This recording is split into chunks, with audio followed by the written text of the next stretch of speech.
Hoy vamos a hablar de algo que genera muchísimas dudas: los cambios en el cuerpo durante la menopausia. Vamos a desgranar qué es lo que pasa de verdad, cuál es la historia real detrás de todo. Seguro que esta es una pregunta que resuena mucho. Pero, ¿por qué mi cuerpo está cambiando tanto? Es una sensación muy común, ¿verdad? Notar de repente cambios que parece que no se pueden controlar. Hablemos de cifras. De media se suelen ganar entre 6 y 10 kilos durante toda la transición menopáusica. Pero ojo que el número que vemos en la báscula, eso es solo una pequeña parte de la historia completa. Y es que la clave es entender que no es una cuestión personal ni de falta de voluntad. Detrás de todo esto hay unos impulsores invisibles, cambios biológicos muy potentes que actúan sin que nos demos cuenta. ¿Y el principal protagonista de esta historia cuál es? Pues, como ya se sabe, es la caída de los niveles de estrógeno. Este es el pistoletazo de salida para todo lo demás que vamos a ver. Y esta caída del estrógeno tiene un primer efecto bastante sorprendente. Mirad, provoca una bajada de entre un 15 y un 30% en la energía que utiliza el cerebro. Sí, el cerebro.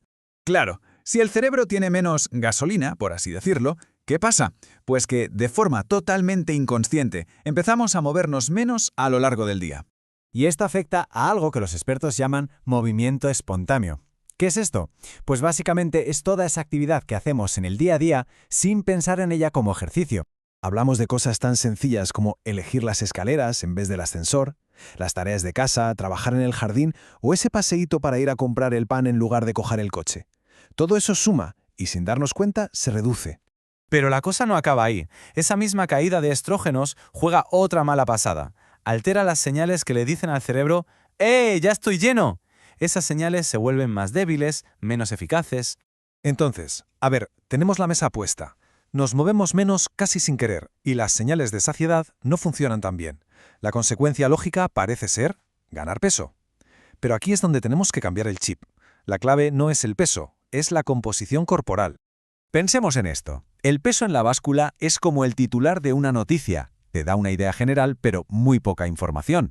La composición corporal, en cambio, es el artículo completo. Te cuenta de qué está hecho ese peso, cuánto es músculo, cuánto es grasa, cómo está el hueso. Y aquí vienen los datos importantes. De media, durante esta transición, se pierden unos 200 gramos de músculo al año.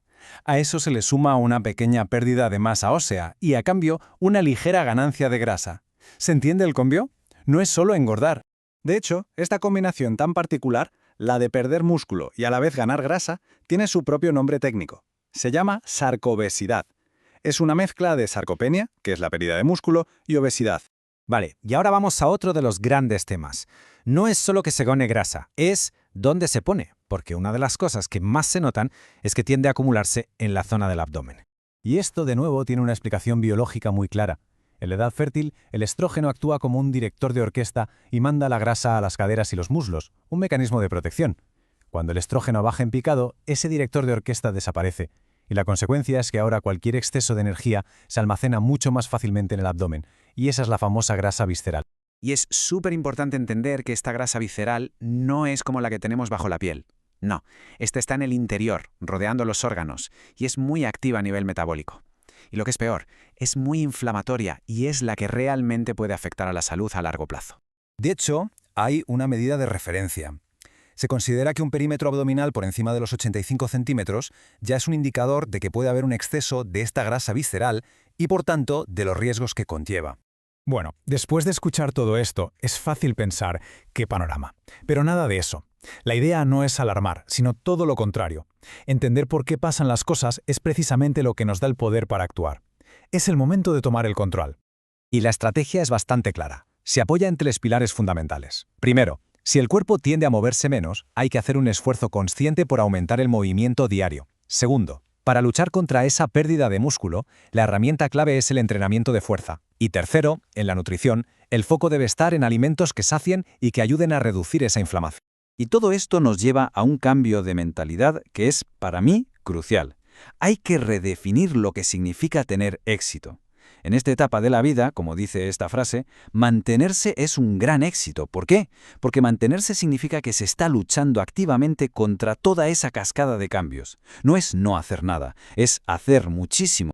Así que quizás la gran pregunta que flota en el aire es esta. ¿Dónde ponemos el foco? A lo mejor el objetivo ya no es tanto la pérdida de peso. sino precisamente eso, mantenerse. Un mantenimiento activo, consciente, poderoso, que se convierte en la nueva y verdadera medida del éxito. La pregunta queda ahí. ¿El foco está en mantenerse?